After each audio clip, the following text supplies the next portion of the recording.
الحمد لله رب العالمين وبه استعين واشهد ان لا اله الا الله وحده لا شريك له واشهد ان محمدا عبده ورسوله اما بعد کتا پالنا یا اپنے گھر میں کتا رکھنا یا کتے کو اپنا قریبی بنانا شریعت نے اس سے روکا ہے، منع فرمایا ہے۔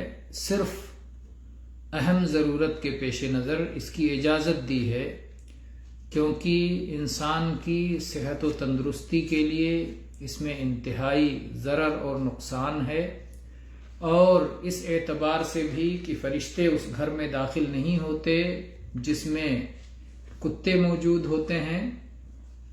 اس کے علاوہ اور بھی حکمتیں ہو سکتی ہیں جنہیں یہ شریعت نازل کرنے والا اللہ تعالیٰ ہی بہتر جانتا ہے۔ اس لیے کسی کتے کو گھر میں لانے سے ایک مسلمان کو احتیاط برتنا چاہیے، اس سے بچنا چاہیے۔ آئیے اس سلسلے میں ایک حدیث پڑھ لیتے ہیں جو ابو ہریرہ رضی اللہ عنہ کی روایت ہے اور متفق علیہ ہے۔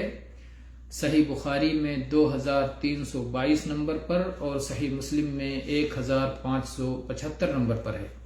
عن ابی ہریرہ رضی اللہ عنہ قال قال رسول اللہ صلی اللہ علیہ وعلى آلہ وسلم من اتخذ كلبا الا كلب ماشية او صيد او زرع انتقص من اجره كل يوم قيراط۔ جو شخص کتا اپناتا ہے، کتا پالتا ہے یا کتا رکھتا ہے سوائے اس کتے کے جو جانوروں کی نگرانی کے لیے ہو، مویشیوں کی نگرانی کے لیے ہو، یا جو کتا شکار کے لیے ہو، یا جو کتا کھیتی کی رکھوالی کے لیے ہو، ان 3 طرح کے کتوں کے سوا اگر کوئی شخص کتا پالتا ہے یا کتا رکھتا ہے تو اس کے اجر و ثواب سے ہر دن 1 قیراط کٹ جاتا ہے، 1 قیراط کم ہو جاتا ہے۔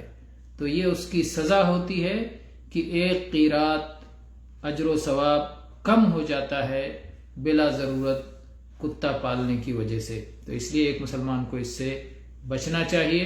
واللہ تعالی اعلم والحمد للہ رب العالمین۔